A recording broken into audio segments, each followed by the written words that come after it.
بسم الله الرحمن الرحيم الحمد لله رب العالمين والصلاة والسلام على سيدنا محمد وعلى آله, and you're welcome to join in with your comments and questions. And so without further delay, I turn to Dr. Yamina. Thank you. Jazakallah khair, Dr. Yamina. Thank you, Isra. أعوذ بالله السميع العليم من الشيطان الرجيم. بسم الله الرحمن الرحيم. والصلاة والسلام على سيدنا محمد وعلى آله وصحبه أجمعين. السلام عليكم ورحمة الله تعالى وبركاته. Just before I forget, inshallah, this Saturday will be our last bi-weekly meeting. So, inshallah, we'll be meeting this Saturday for the healing with istighfar sessions. So last week we went through the 17th window, and it was a reflection on the third ayah of Surah Al-Jathiyah, Surah 45, which was إِنَّ فِي السَّمَاوَاتِ وَالْأَرْضِ لَآيَاتٍ لِلْمُؤْمِنِينَ. And actually I had shared with you the beginning of Surah Al-Jathiyah, which again and again was like not only للمؤمنين, but there was an emphasis on ayat. And for years now, I've been repeating how the concept of ayah is very central to the message of the Quran. And so grasping the meaning of the sign, the signpost, the ayat, let's call them ayat, is extremely important in receiving the message, the guidance of the Quran and the guidance in the world, because the guidance in the world is going to come through the ayat in the creation, just like the guidance of the Quran comes through the ayat in the Quran. So we need to, ayat is not only the unit of the Quran, it means much more than that. And as we learn to perceive, it's very important that we learn to perceive the world as ayat, as signs, bearing messages. That's what sign is, bearing messages from the unseen, from alam al-ghaib, from, I'm saying the unseen because in the beginning we still don't know who God is. We have to be honest with ourselves at the beginning.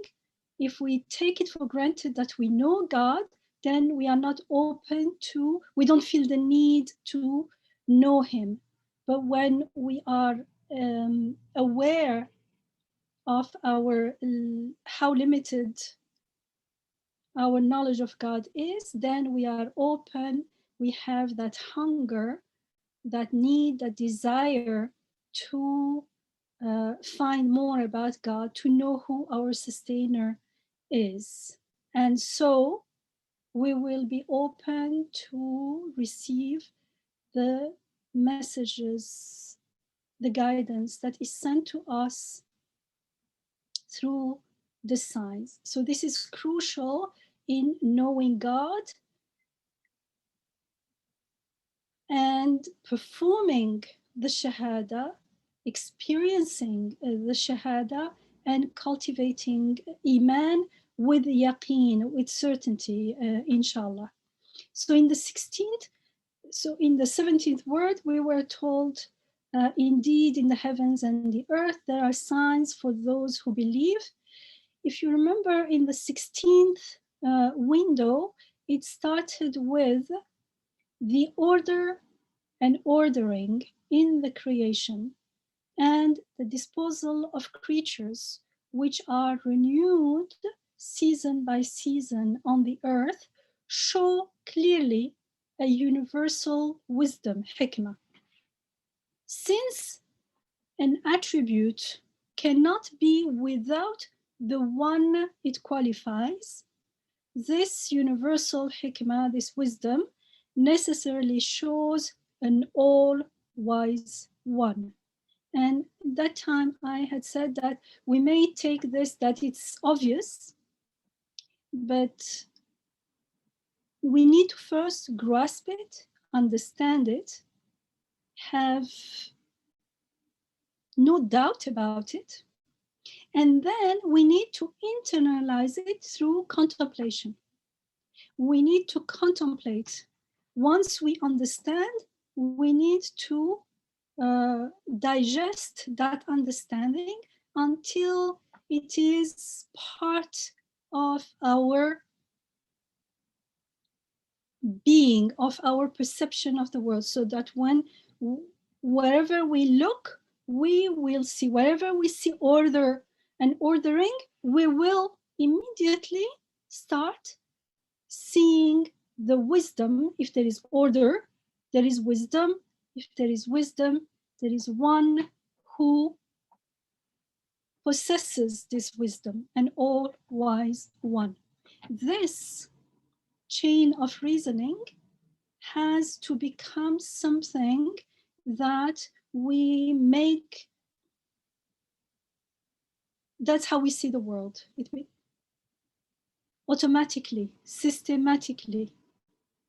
And so this is something that needs to be cultivated, and cultivated through intentionally. Is it true? I see order, and sit and watch and observe and contemplate and ask questions. In the Quran, we are taught how to ask questions. So we are not going to ask questions randomly, questions that sometimes don't lead anywhere, questions that come from our hawa, from the ego, the nafs that says, what about, how about, without any aim, without any wisdom.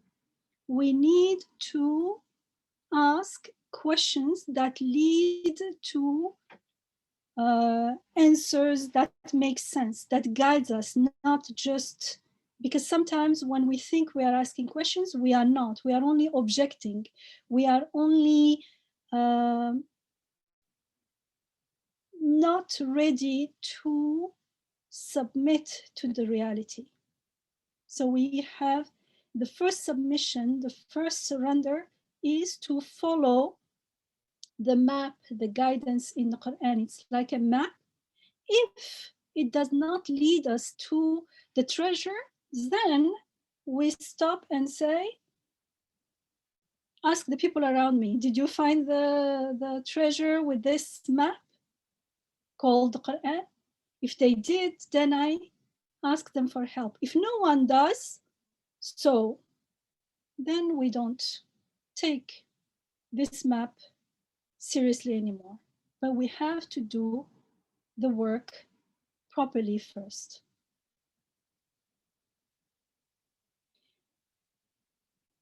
Now in this 18th window, it starts with a building indicates the act of building, and a fine, well-ordered act necessarily points to a proficient agent, a fa'il. So an act is fi'al, and a proficient agent is a fa'il, a skillful master, a builder.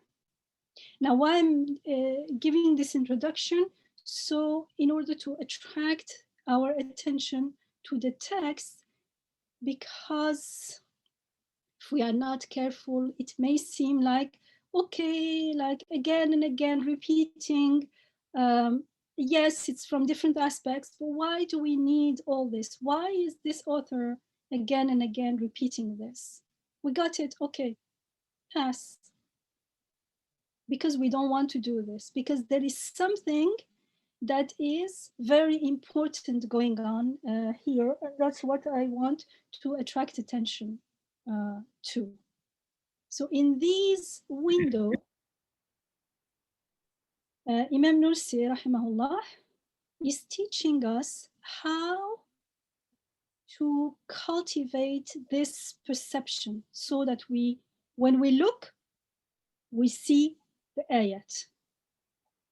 When we look, we see everything glorifying God and bearing messages. So he's teaching us what it means that all things, all beings, all events are ayat, are signs.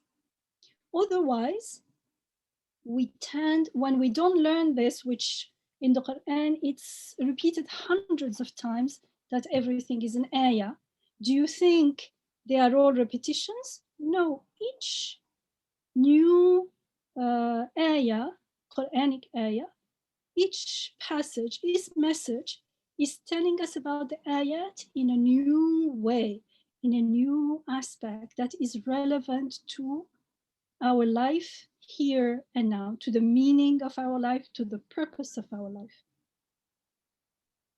When we don't learn this, when we don't learn to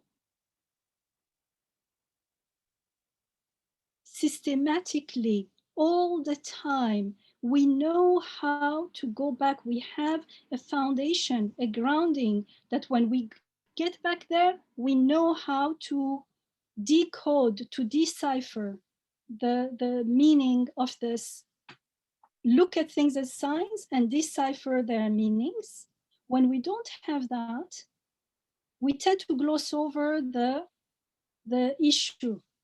The best scenario would be, for instance, let's say we make the intention to observe the creation. We read the Quran, it keeps, God keeps attracting our attention to the creation, saying, don't you see, don't you see? Especially something that always attracts my attention is how many times we are told, don't you see that it is God who sends the water from the sky? And I always ask myself, Yamina, do you truly see that it is God who sends this water from the sky? And that's why I always say honesty, honesty, honesty. Honesty is part of integrity. If it feels not in my head, I know, that knowledge, has it been processed? When I look, when I am experiencing the rain, for instance, does it feel, am I sure, certain, I have no doubt that it is God who is sending this? Do I see God's countenance, Wajh Allah, in that event? Or it must be God. Okay, I'm a Muslim, must be God. But actually, if I truly, truly ask myself, it doesn't feel like that at all. It's just water coming.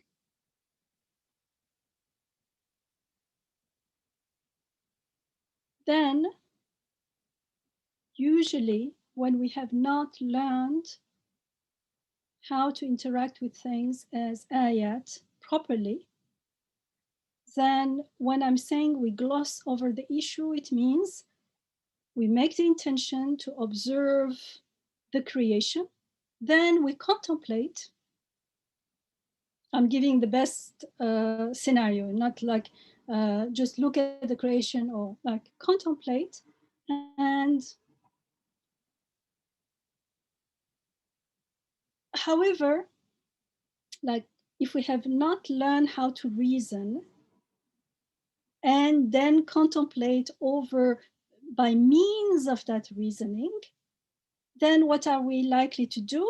Let's see, we see, I don't know, the rain, we say, oh, mashallah, subhanallah. Usually the rain, we don't even say that because the rain, we take it for granted. Let's say a beautiful sunrise, because when we are in that mode of being, the rain, we take it for granted. But like, for instance, woke up early in a place where really you can see a beautiful sunrise.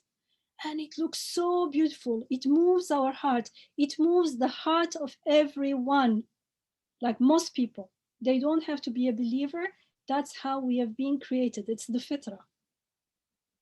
And we feel that something extraordinary is going on there.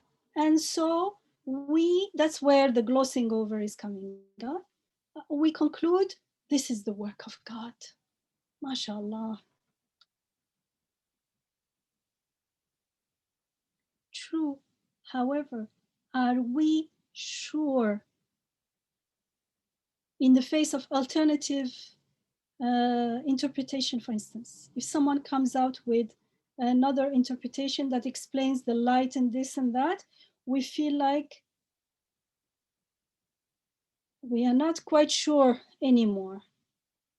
Because yes, we felt something awe-inspiring there.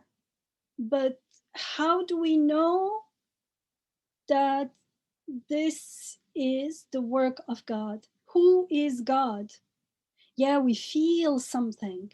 So I'm not saying that we don't have anything from the fitra. We do, but we need to connect and ground that so that nothing can how do you say, make us deviate or induce doubt within us.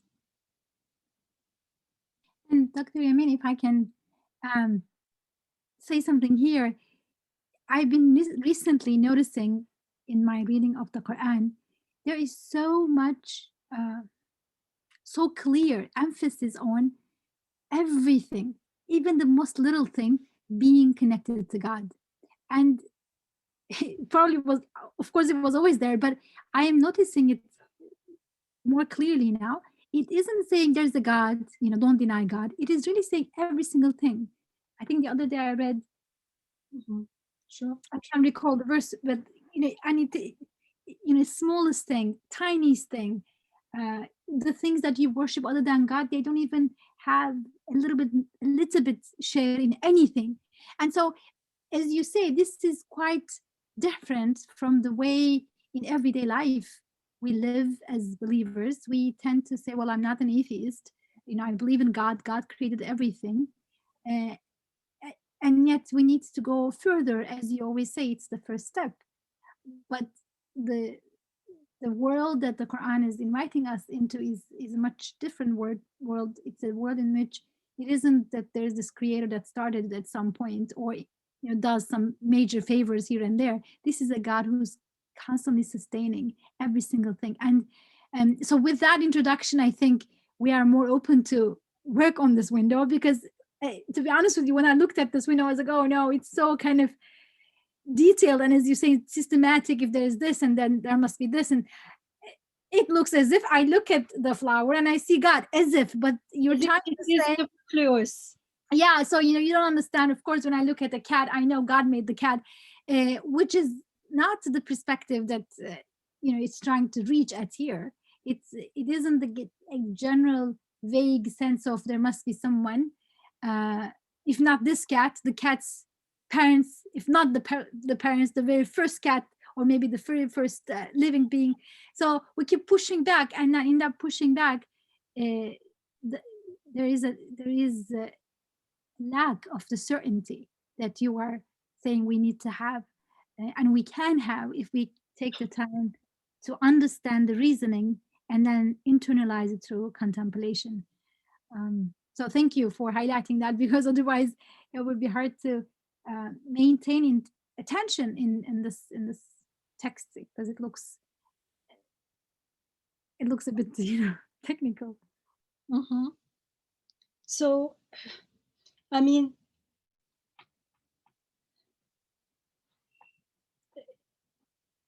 if something like the sunrise or something that we don't see every day, we feel, oh, mashallah, tabarakallah, this is God's creation. But do we feel the same way?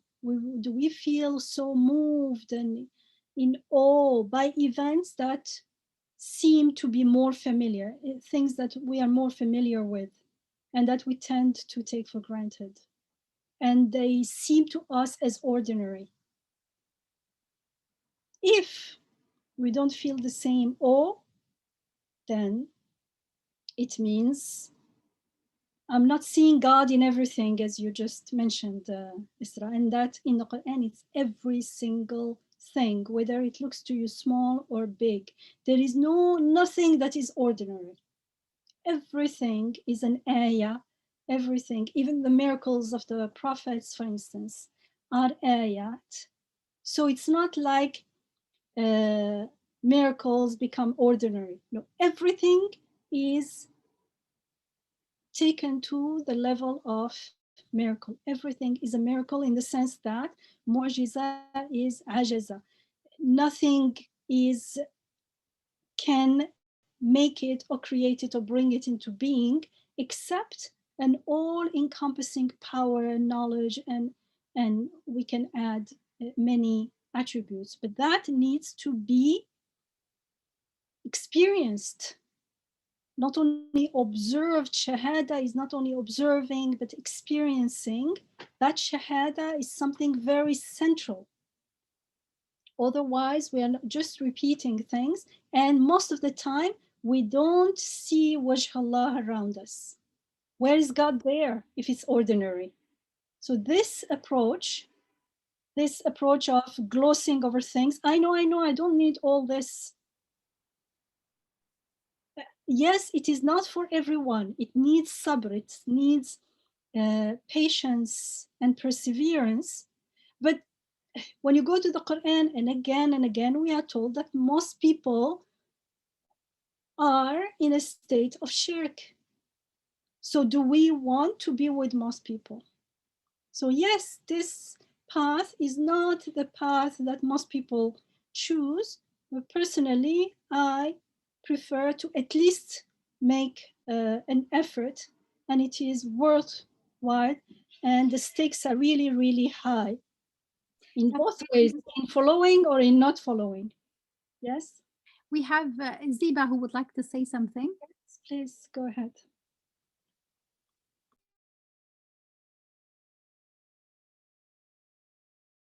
Yes, Ziba?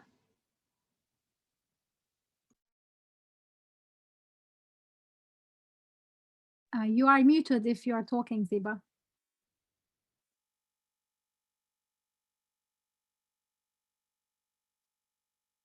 Okay, maybe she will share later.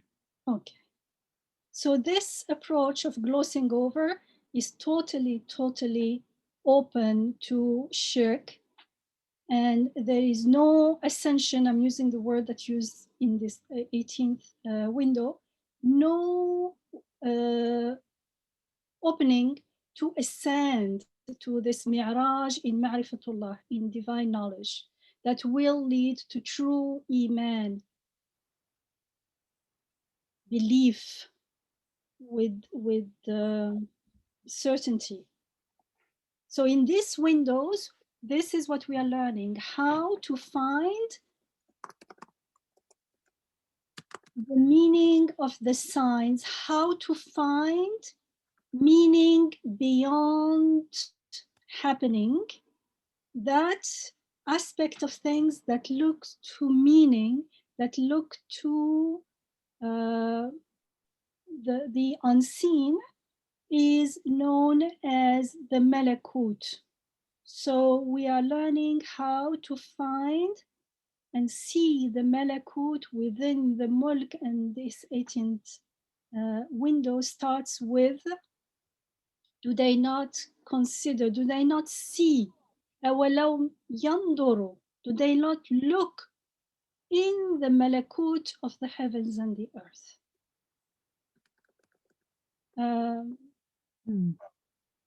So this is important. I'm not going into the details. It's just like this Mulk and Malakut is repeated a lot.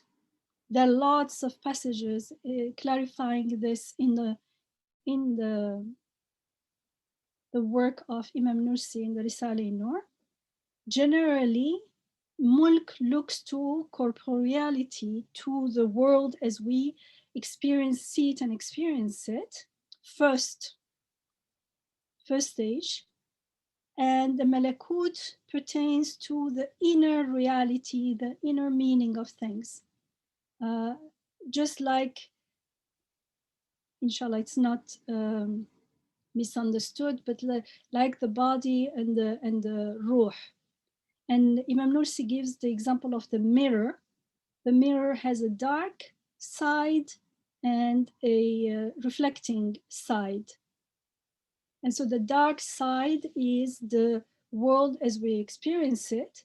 And then when the more we start living from the ruh at the same time, because they happen at the same time in parallel, the more we learn to perceive the signs and their meaning, which pertain to the realm of the Malakut, then here translated as government, sometimes as mighty dominion, as it looks to the beautiful names of God, it looks to Alam al-Ghaib, to the unseen, to the divine attribute.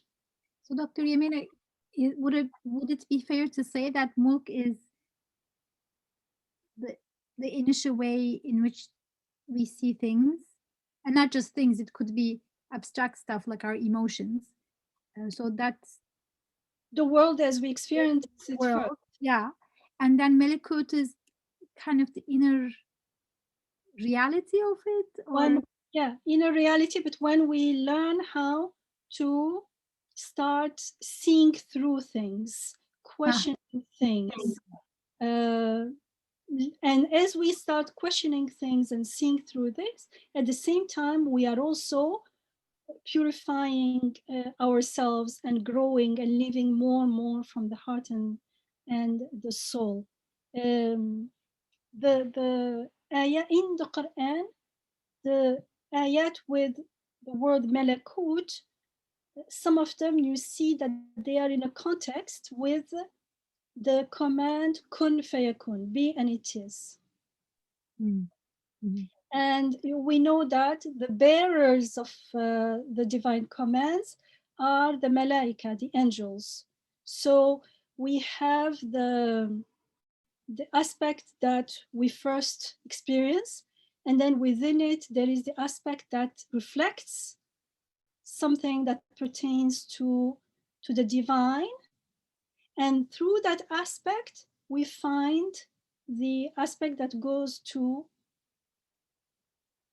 or that shows, indicates the angels. And being aware of the Malakut is related to belief in the angels, which is a pillar of Iman.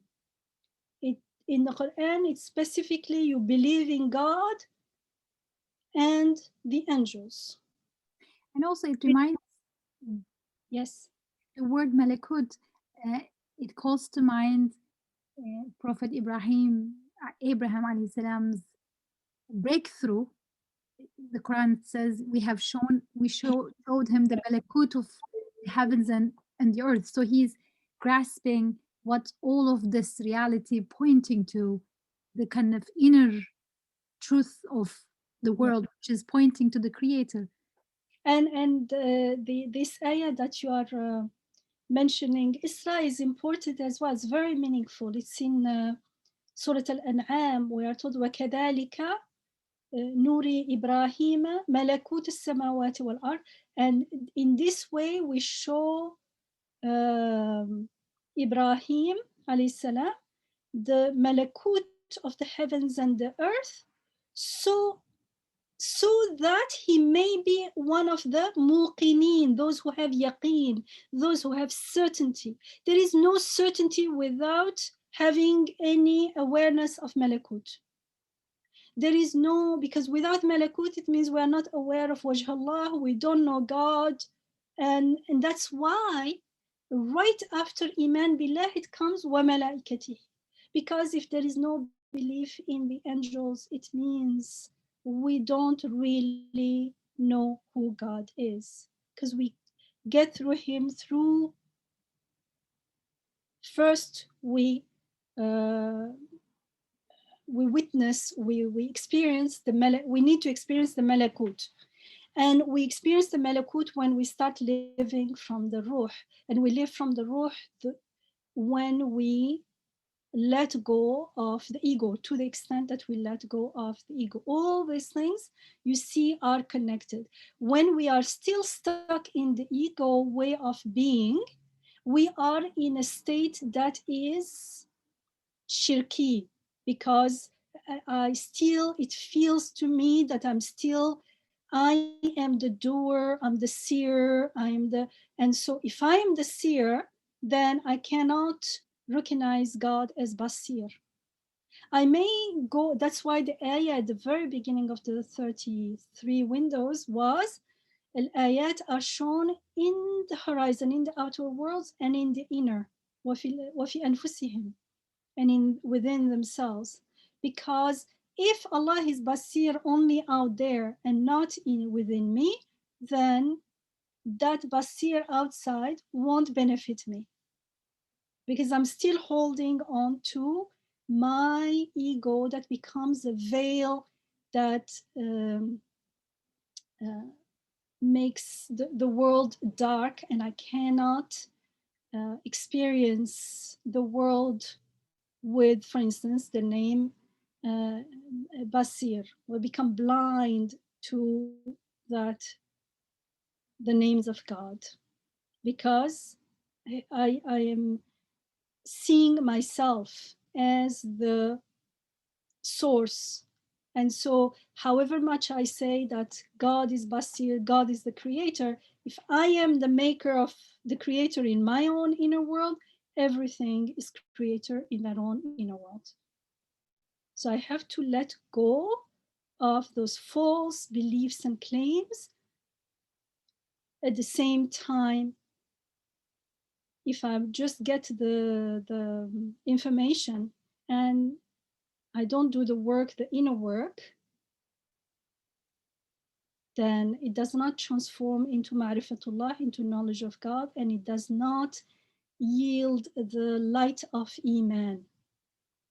So that ayah, and the ayah that Isra mentioned, where we are told that Ibrahim alayhi salam was shown the Malakut of the heavens and the earth, and that's how وَلِيَكُونَ مِنَ الْمُوقِنِينَ, that's how he became. Why was he shown the Malakut? Because that's how you become muqin, like you have yaqeen, you have certainty, not only iman, like an iman with certainty. Right before, like one or two ayats before this, we are told that it is God who created the heavens and the earth for a true purpose. And whenever he says, kun, be, it is, his word is the truth. So it is, this Malakut is related to the divine. Well, when we see the Malakut, we start becoming aware that everything is the result of a divine command. These are related. In Yasin, Surah Yasin also, the last two ayats of Surah Yasin, if you remember, إنما أمره إذا أراد شيئا أن يقول له كن فيكون فسبحان الذي بيده ملكوت كل شيء وإليه ترجعون. His being, his alone is such that whenever he wills something, he just says, be, and it is. Subhana, glory be to him in whose hand the malakut of every single thing is. He has the malakut, he possesses the malakut of everything. وَإِلَيْهِ تَرْجَعُونَ, and to whom you will return. So when we become, or the more we become familiar with the Malakut aspect of creation, that aspect of creation that looks to God, that looks first to the beautiful names of God, that looks first to a meaning beyond the things. I'm coming down, down, down. In fact, we see activity. Those acts, fi'l, points to fa'il, to an agent. That agent points to this and this. So the Imam Nursi is taking us back and back and back. to the very beginning. So there is no hole for shirk to, get in it. It's totally, how to say, like waterproof, like iman proof, inshallah. So the more we become familiar with this Malakut aspect of the creation, the more we'll start becoming aware of the angels, of Malaika. And this process is going on at the same time, is parallel with the process of internalizing this knowledge through surrendering to the reality of being created here and now. We are created as worshippers, and either we need to choose, either we choose the correct, the true object of worship, God, our sustainer, the creator of everything, the one who has control of everything, the one who the Malakut points to, the one who's the Malakut of everything is in his control, means the Malakut all points to him, to his qualities, to his attributes. When we are not aware of this, then we are worshiping, it seems we are worshiping the world, we are worshiping things, we are worshiping beauty, wealth, power, and we're making them into idols.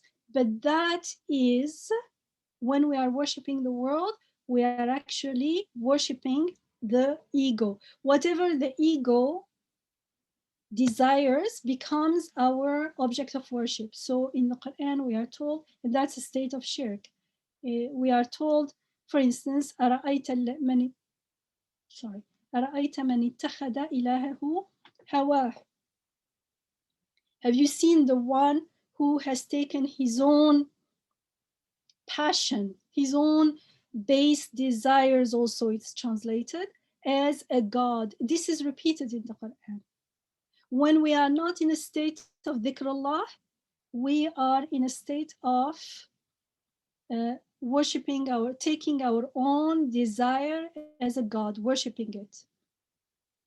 When we are not following the path of God, we are following the path of our own baseless desire, for instance. When we follow the path of our own base desires, then divine guidance doesn't reach us. It means we are close to it. This is something that is repeated in the Quran. I want to share from Surah Al-Kahf. Surah Al-Kahf is a very, very meaningful surah. Surah Al-Kahf is Surah 18. In Ayah 28, we are told, wasbir, how do you say, like be patient with those who pray to their sustainer, like be with them. Morning and evening, it means constantly. Seeking his countenance, and do not let your eyes turn away from them out of desire for the attraction of this worldly life. Do not yield to those whose heart we have been made heedless to our Quran. Those who follow, why are they are made heedless? Because they follow their own hawa.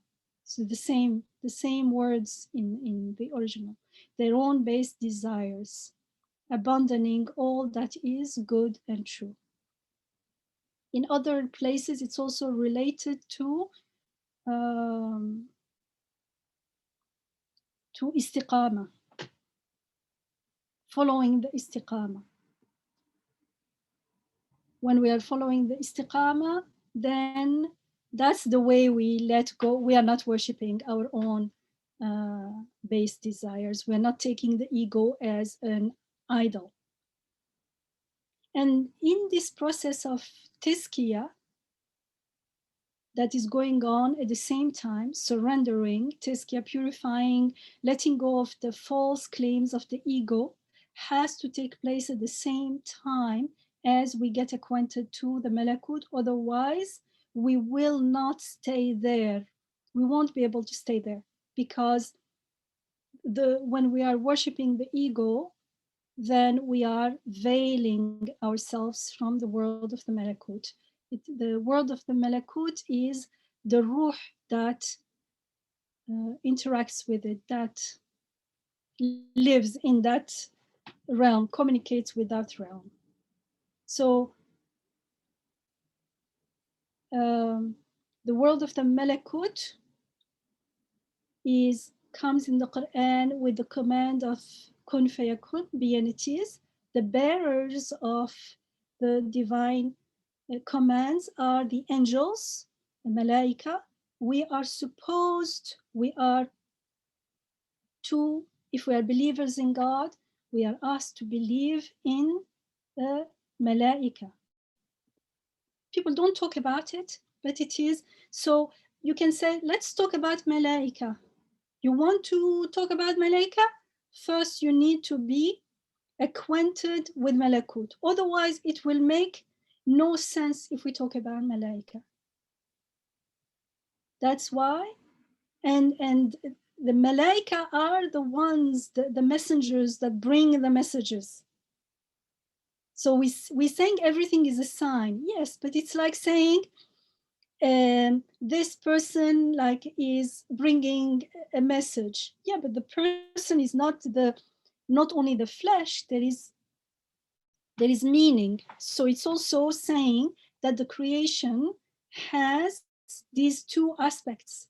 An aspect that we first encounter and experience, and then if we stay there, pause and learn how to interact in a particular way and come from the soul, we will find another aspect that looks to the ghaib, to the unseen, to the beautiful names of God, to God, and it also will take us to Akhirah. There's no way to have certainty in Akhirah.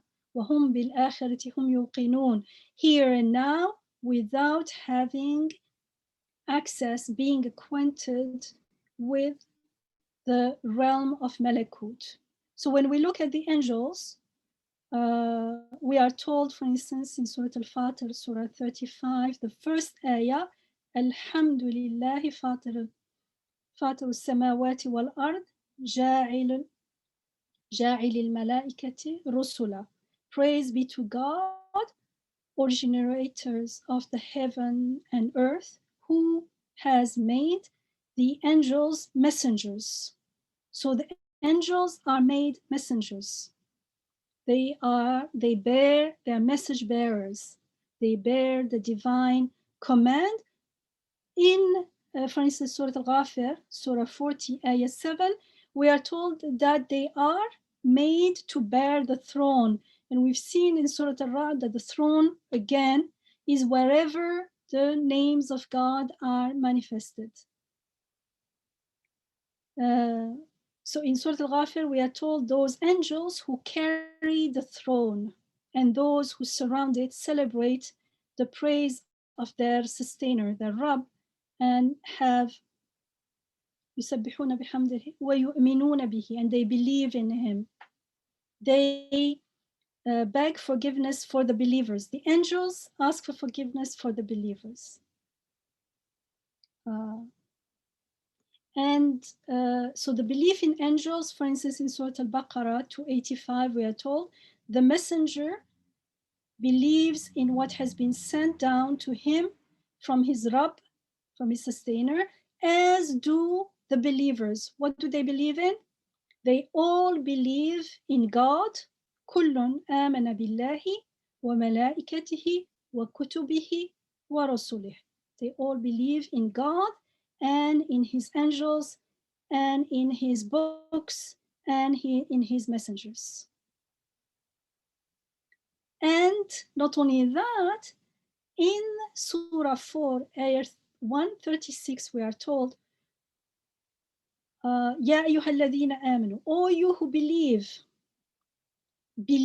in God and his messengers and in the books he sent down to his messenger, as well as what he has sent before. Anyone who does not believe in God and in his angels and in his books and in his messengers and the last day has gone far astray. Anyone who does not believe in God and in his angels. And in Ayah 98 of Surah 2, we are told, if anyone is an enemy of God and his angels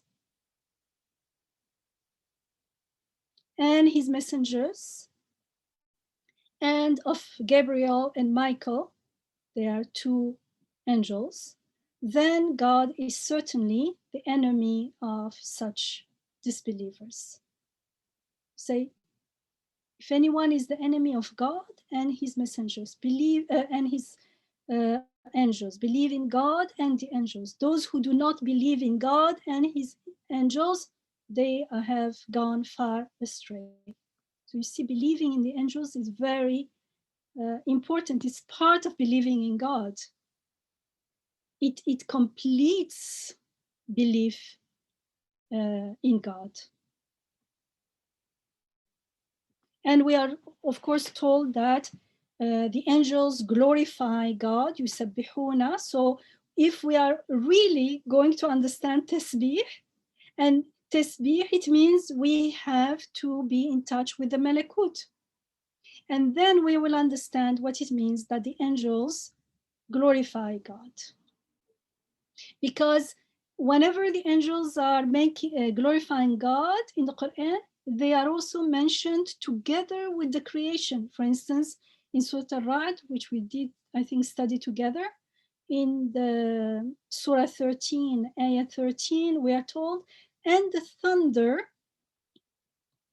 glorifies God and praises him, and so do the angels in awe of him. So these angels are related to the creation. They glorify together. They prostrate to God. The angels also prostrate to human being. So Dr. Yamina, this has been a kind of very, very interesting connection.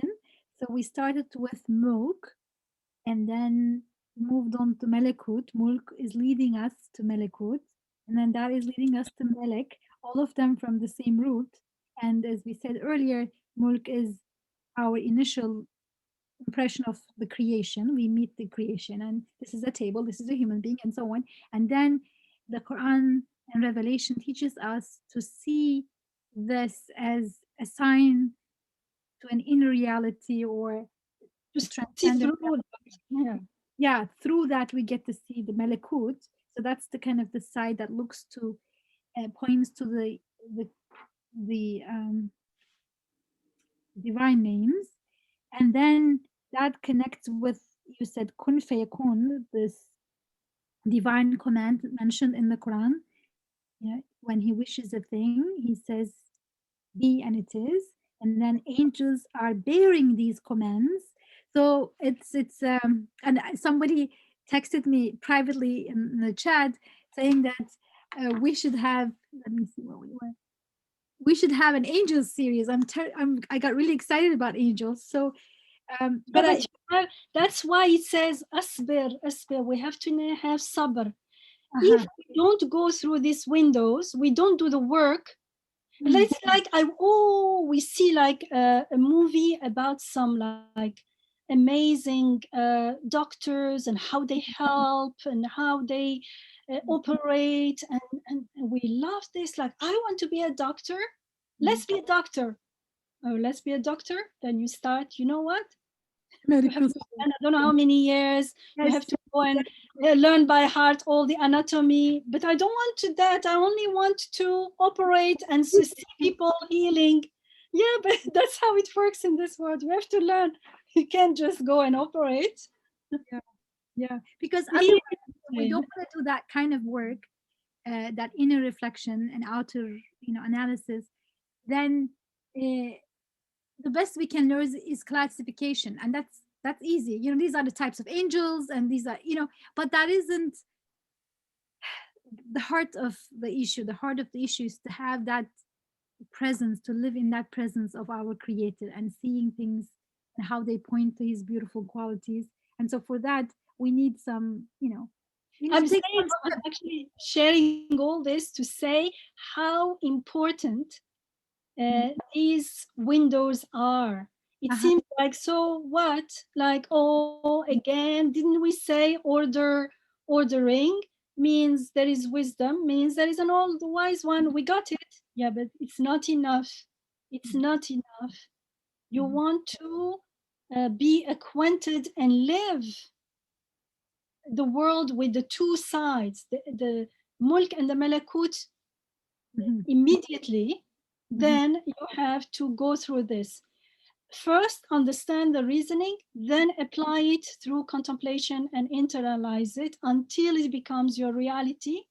And so that you, because the ruh is, through this contemplation, the ruh will be involved and the ruh will be cultivated, and the ego will start, because usually if we stay only in the mulk, it's going to only cultivate the ego, and the ruh will be, how do you say, when it is suppressed.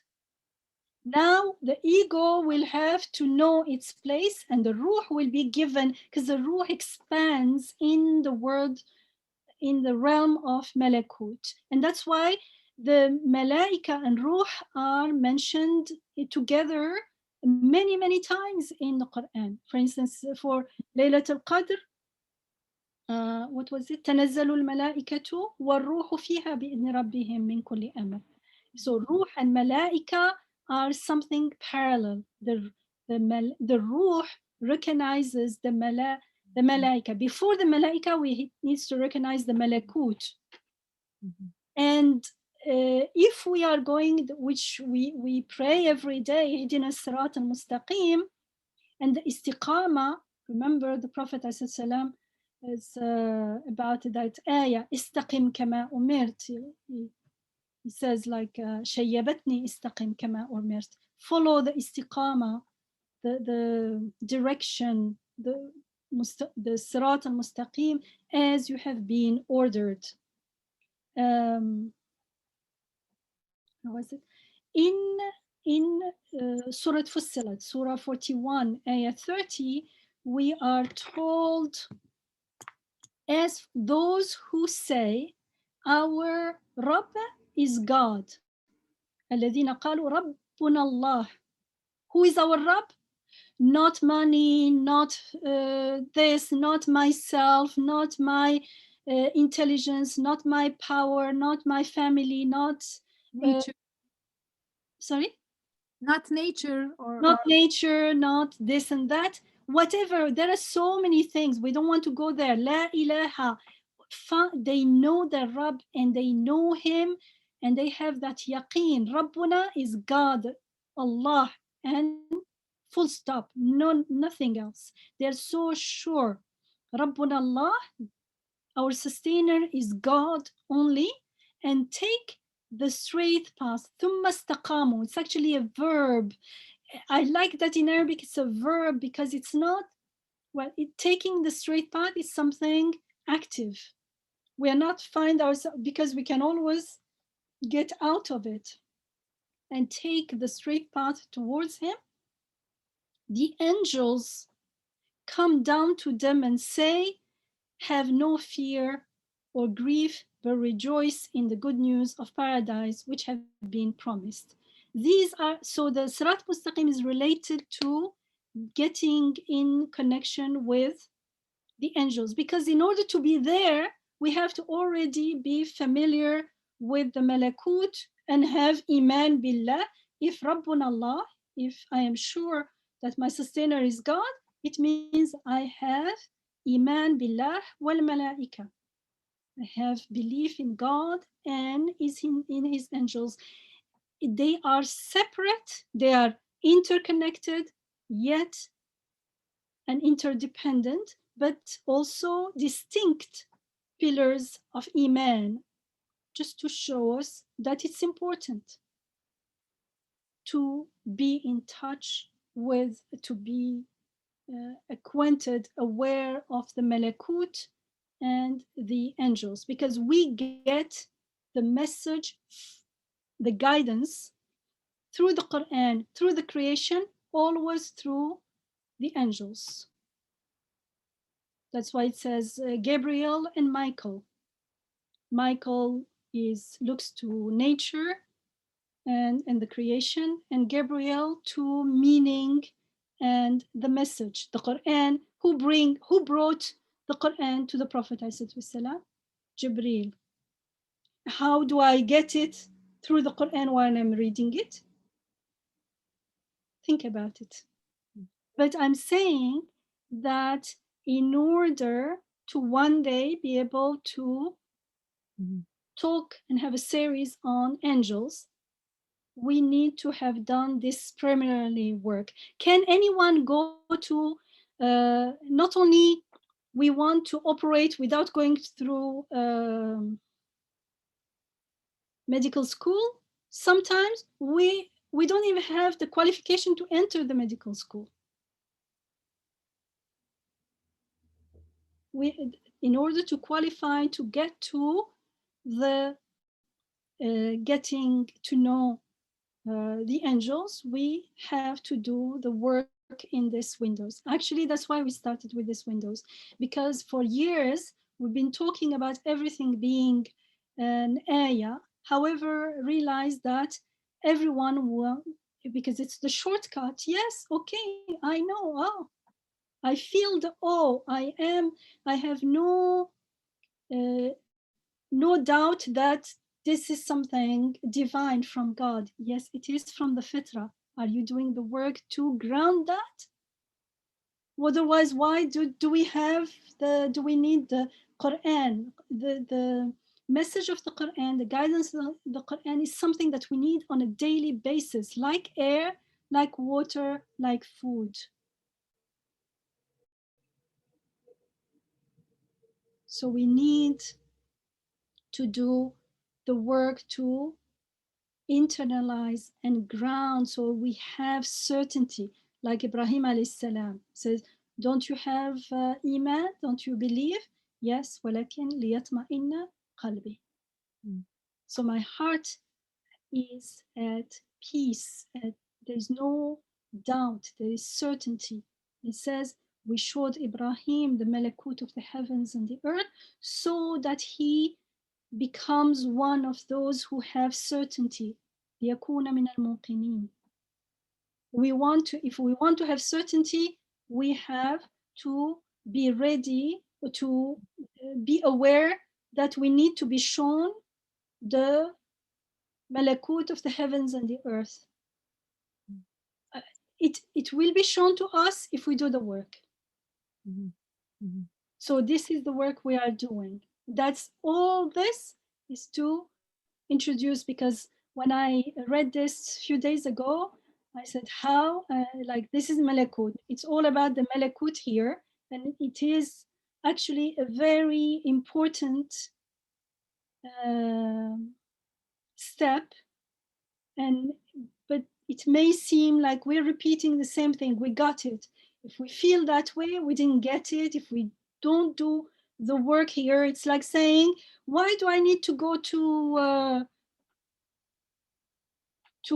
school or before medical school, I don't need schooling. I don't need medical school. I want to be a doctor. I want to be a surgeon. I really love it. Like, look, isn't that nice? You help people. You just go do something and here they are.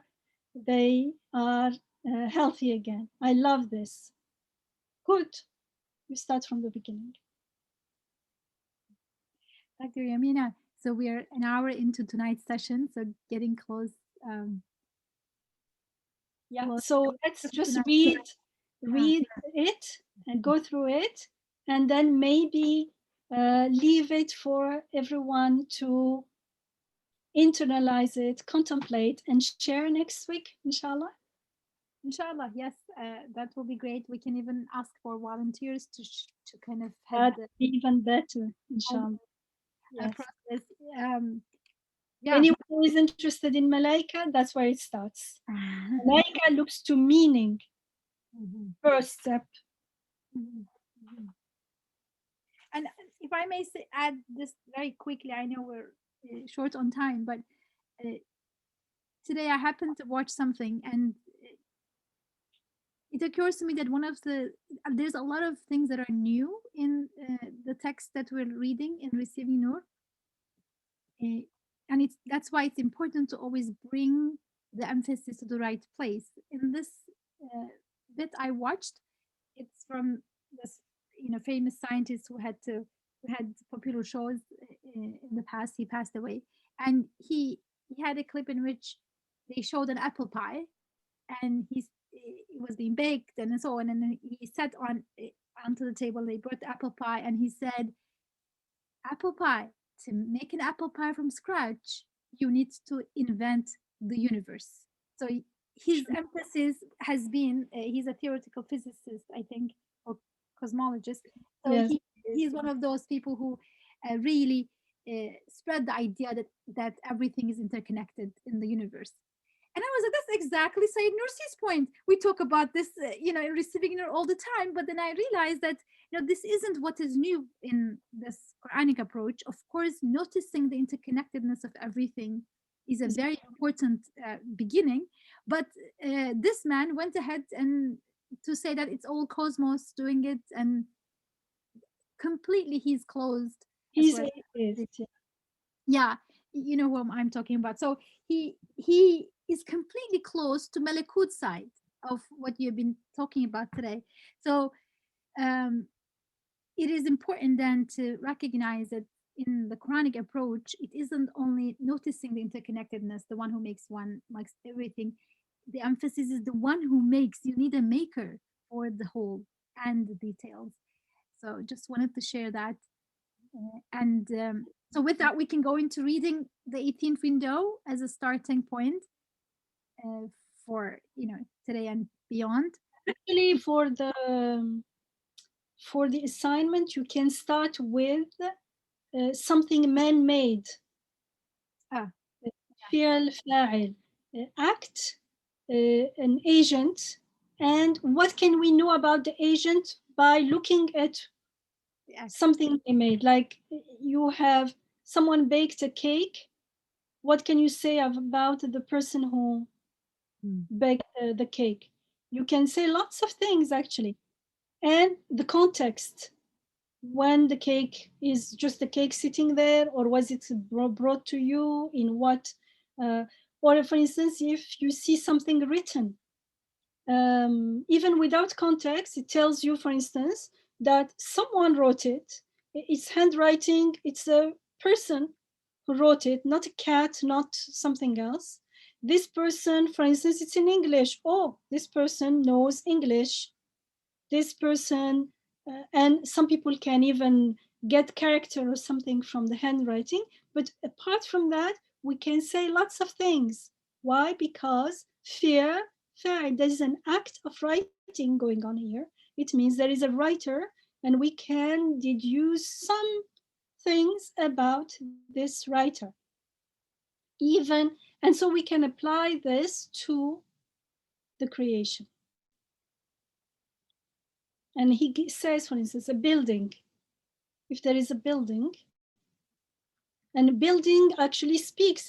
A building is like a document. You can read it. It tells you lots of things about the culture, about like, if you read, especially buildings that are built more intentionally, like temples, like mosques, like churches, like they can tell you a lot about not only the architect, but the general culture of the time. That's why buildings are used as, they call them material culture. It's a material document.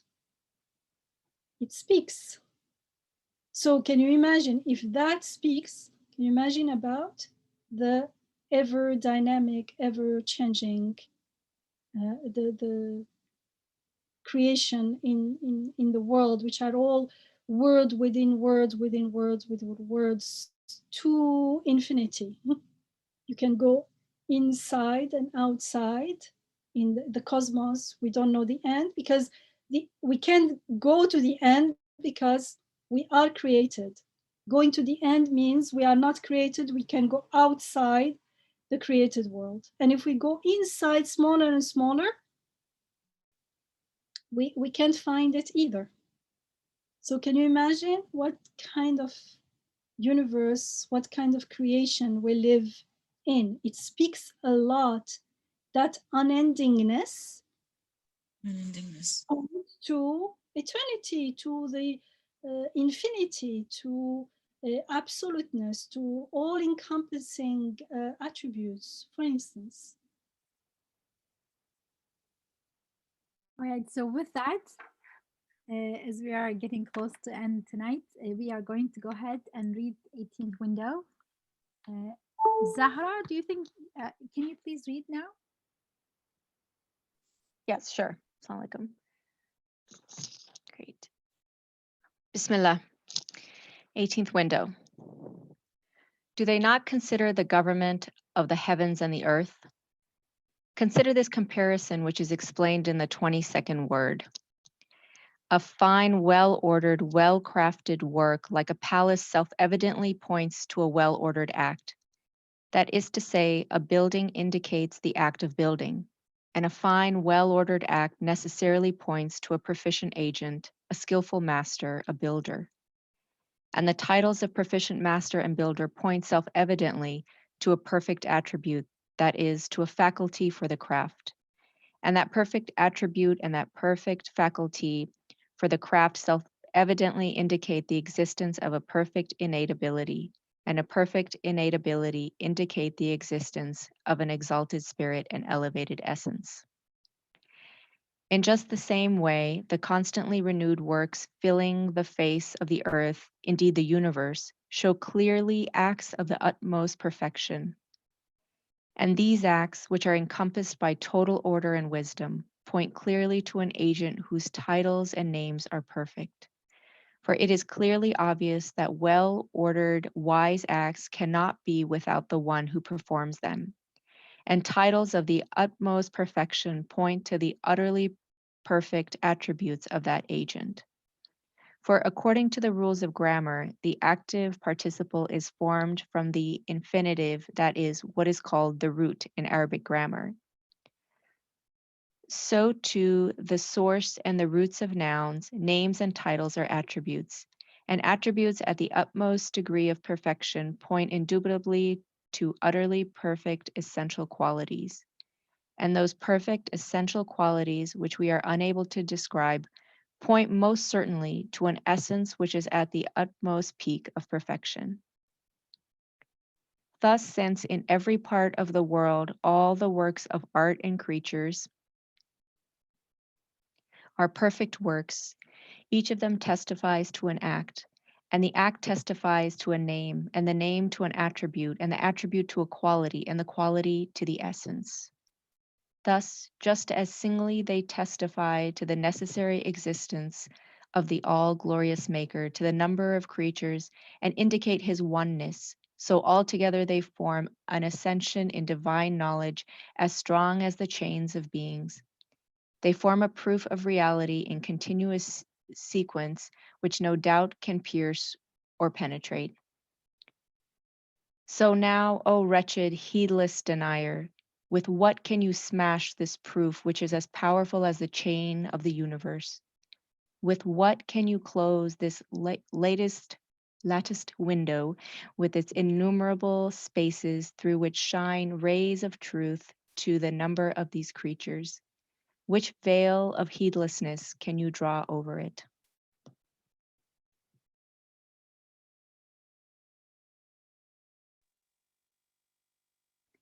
Thank you. Jazakallah khair, Zahra. So this is the text of our homework. Is there anyone who would be willing to share reflections next week? on this window? Assalamu alaikum, everybody. Yes, I would like to do that. Dr. Yamina, Isra, everybody. Okay, It's Saira. Saira here, inshallah. If Dr. Yamina, one more time you could explain Malakut. I'm understanding it's the Malaika, the acts that they are doing on behalf of God's commands. For the moment, let's stay with Malakut. Okay. And Malakut is what is the first step of Malakut is what is being explained here. To go from what we see a building, we see a thing, we see a being. That being is being made. There is an act, and then there is an agent, and then there is a what was it in the end? Essence. The essence is the end, and then there is an attribute. No, there is a name, and then there is an attribute, and then there is a quality, and then there is the essence. Is the that essence is very important, but I don't want to talk about it now, unless we come to the essence. If we are stuck in the names of God and we don't go to the essence, it is still open to the names to shirk. And I can explain, if you are interested, why next week, inshallah. How, why, and how. But for the moment, let's stay with the text. Let's because this is teaching us the first steps to break through the mulk, break through the world as it seems at first. Mm-hmm. You see what I mean? Got it. Thank you so much. Thank you, Dr. Yamina. Thank you for Sarah. And we can have other volunteers too. I started my semester. I'm in my kind of homework mode. So could I volunteer some people? Not necessarily homework. It's just like artwork. Yeah. Sharing. So I thought maybe Ziba and Sarah can also join the conversation next. Isra, inshallah, let's reflect this week, inshallah, and what comes through us, and whoever is ready, inshallah, we'll share. Inshallah. Yeah, we would like to hear from as many of you as possible, inshallah. Okay, so shall we pause here, Dr. Yamina? Yeah, inshallah. And next week, it would be nice if you go through the text and contemplate the whole week, so we can you can share together and then share with every one.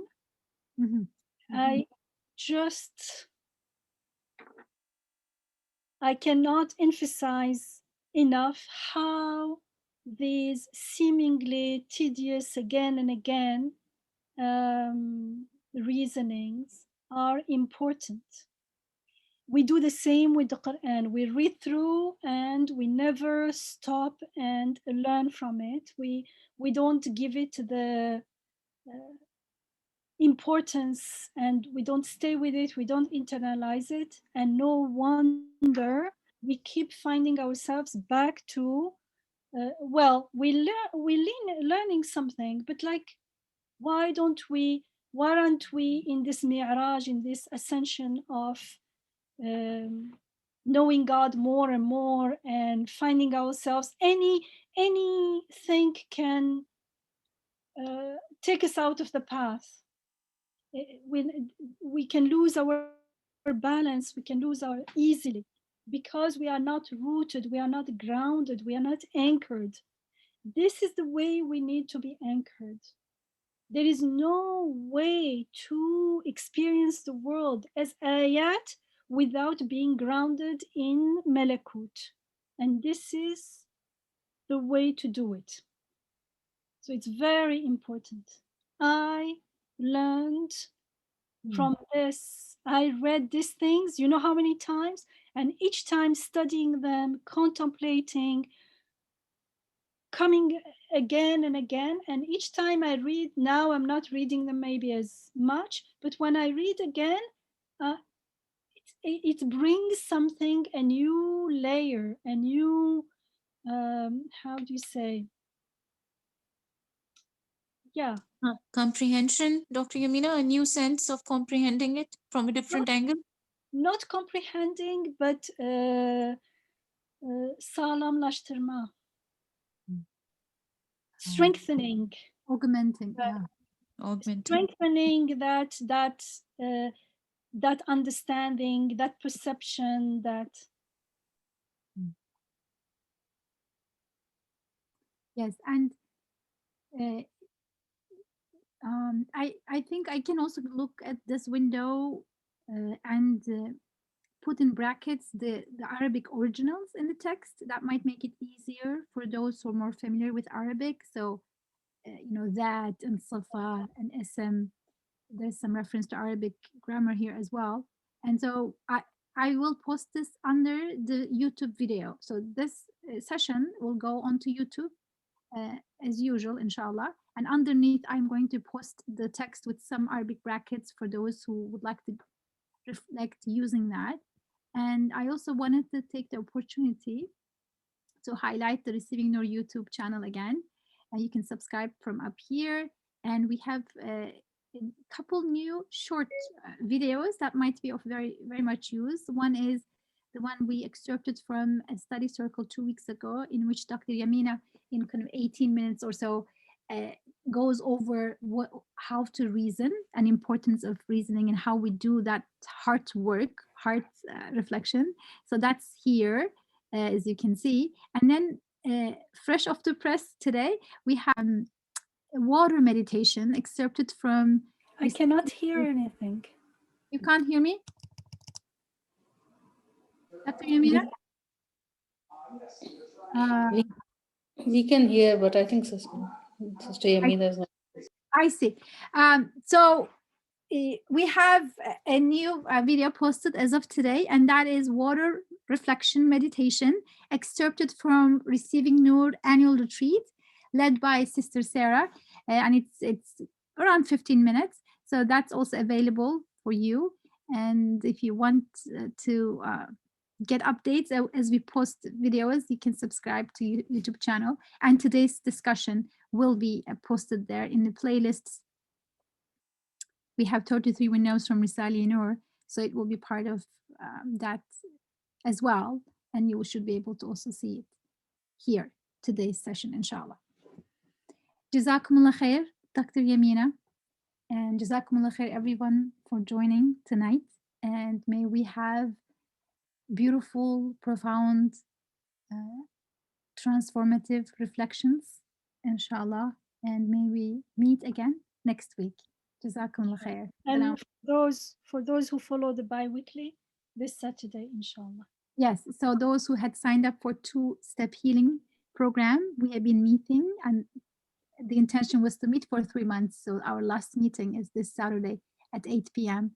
Same link, and the link will be again emailed to those who registered, inshallah. Inshallah. Jazakallah khair, Dr. Yamina, everybody. So salam, stay safe. Wa alaikum salam wa rahmatullahi wa barakatuh. Thank you. Allahu khayru hafidhan wa huwa arhamur rahimin.